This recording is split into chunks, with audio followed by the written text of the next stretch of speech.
With today's health concerns, more important than ever, take care of your body. M-Drive Elite. Go to mdriveformen.com. Immunity support, testosterone support. Good to have you in. So Tom Brady's dad is talking. Tom Brady always says, "Dad, don't talk. Don't talk about my football. You get very emotional, Dad." But Tom Brady Sr. is talking about the breakup between Tom Brady, the Patriots, and Bill Belichick. Bill's got a lot of responsibilities to keep the Patriots on track, and that is a bigger responsibility than keeping Tommy under the hood. You know, both of them are mature individuals, and I really respect Bill's decision and respect Tommy's decision as well. It's okay to take different paths. You don't have to stay joined at the hip. I mean, I can't tell you the hundreds of times that Tommy has said Bill is the best coach in football. You know, here's the thing about the relationship between star quarterback and head coach in the NFL. It's tough love. They call you out. They yell at you. It doesn't work that way in the NBA. In the NBA, the coach yells at the star, the coach is gone. That's not a real relationship. A real relationship between you and your wife is that she gets an opinion too. And when she's upset with you, she can voice it. And you argue some days. And some days it's tough love. That's authentic. That's real. That's how real relationships work. That's how it works in the NFL. Mike McCarthy and Aaron Rodgers won a Super Bowl. There were times they didn't like each other. And there were times Brady and Belichick didn't like each other. But it was respectful, and it was successful, and they had their differences. And that's a real relationship. If you're married to somebody, the NBA is all about worshiping the star. James Harden tells Mike D'Antoni when they practice, they have to run it through the star. Doesn't work that way in Green Bay with Aaron Rodgers, and it doesn't work that way in Kansas City with Patrick Mahomes. I don't necessarily think Kevin Durant having to be coddled at times in Golden State so he doesn't bail on us is healthy. And by the way, the stars who are coddled in the NBA often bail anyway. Can you imagine being in a relationship and all you do is you worship your partner and you never say bad things. You tell them how great they are and they leave on you anyway.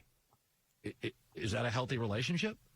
A healthy relationship is you stay together through thick and thin, and both people get an opinion.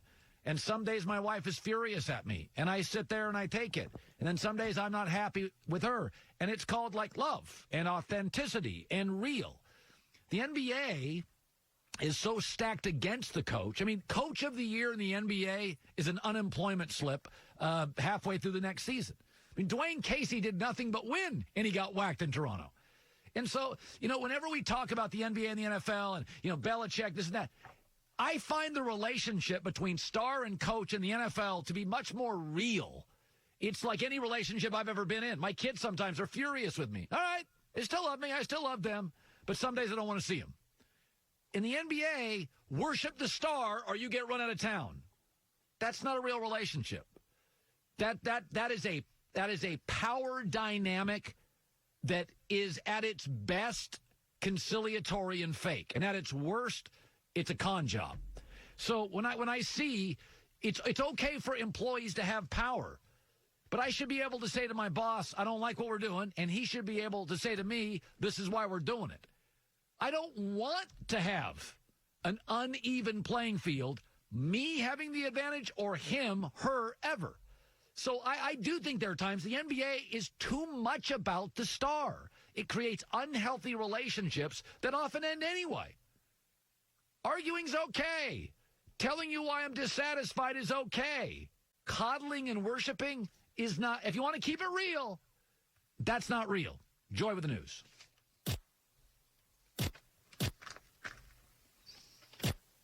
Joy Taylor with the news. Okay, is that not playing? I think I'll just go. Yeah. Okay, so the AFC East has been dominated by the Patriots since Tom Brady has been their quarterback. And now that he's out of the division, Bills receiver Isaiah McKenzie is excited for his team to take a step up. The Brady situation, you know, I cheer because, you know, he's a great player. You can't take it away from him. Him, you know, leaving. Our team is stacked, and the last 2 years we've been giving him a run for his money. But now that he's gone, you know, it's gonna be kind of the Bills' time to take over and things like that. So, you know, I like it. Yeah, Brady is 32-3 against the Bills in his career. Isn't that so incredible? To say that he dominated the Bills is probably a gross understatement. He had maybe one of his worst games ever in Buffalo one year. I think he threw 5 picks. You could Google it and look it up. He had a horrible game in Buffalo about 7 years ago. But by and large, 32-3. I'm not sure if there's a quarterback that's ever had, well, because Brady's played so long, that's got to be the greatest winning percentage. Pittsburgh has crushed Cleveland through the years. Big Ben. Yeah, but it's not as bad as this. Yeah. This is dramatic. But it is all in the Bills this year. Like the Bills have no excuses. Tom Brady is gone. The Dolphins are rebuilding. We don't know what the Jets are yet.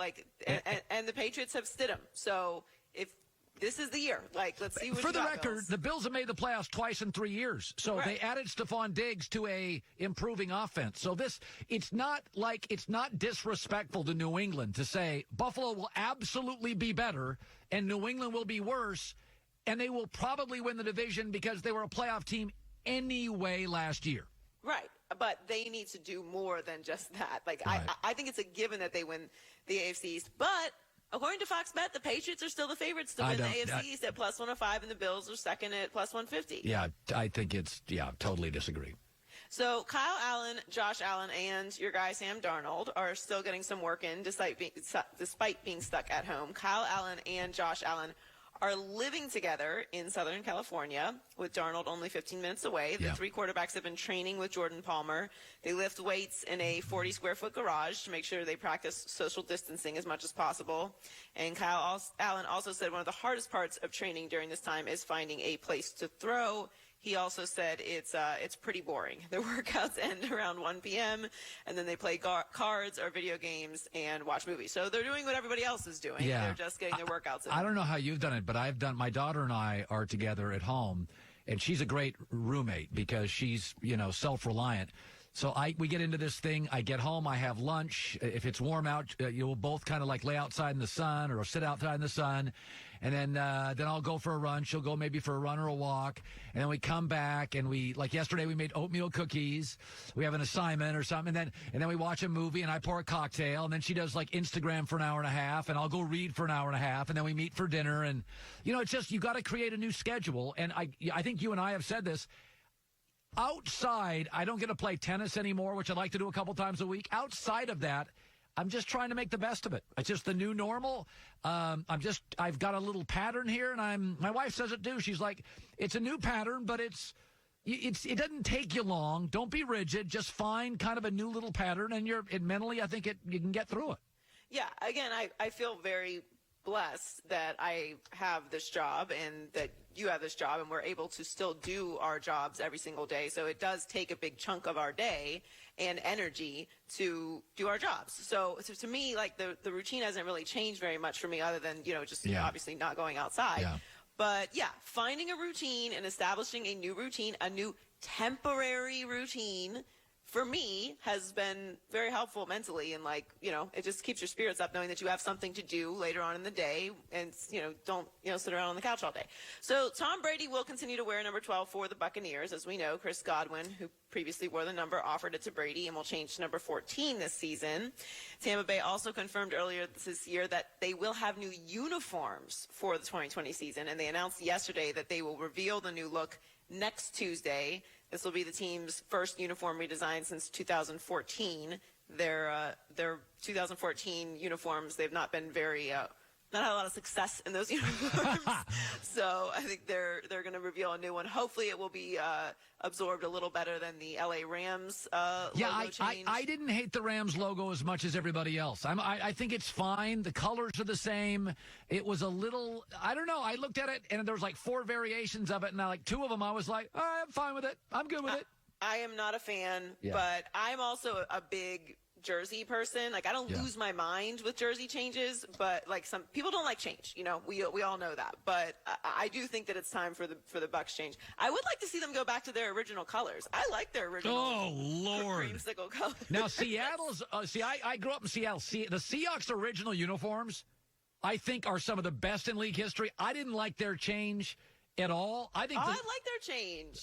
Go back and look at Russell Wilson. It was on Instagram the other day. Russell, somebody put him in an old Seahawk uniform. God, it looks spectacular. No, Seahawks always have good uniforms. Yep. Their throwbacks are good too. But so they're going to have Tom Brady, so a new quarterback and new uniforms. You know who I Chris like? Godwin's gonna be in a You know number who as I well. like in the NFL? I like the Niners uniforms. I've always liked the Niners uniforms. You know why?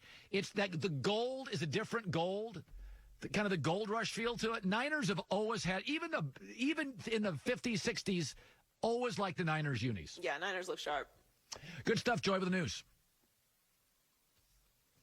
Yeah, our computers are down. Coming up next, in honor of April Fool's Day, I'm going to give you, there's some doozies here, the most foolish trades in NBA history, and that is coming up.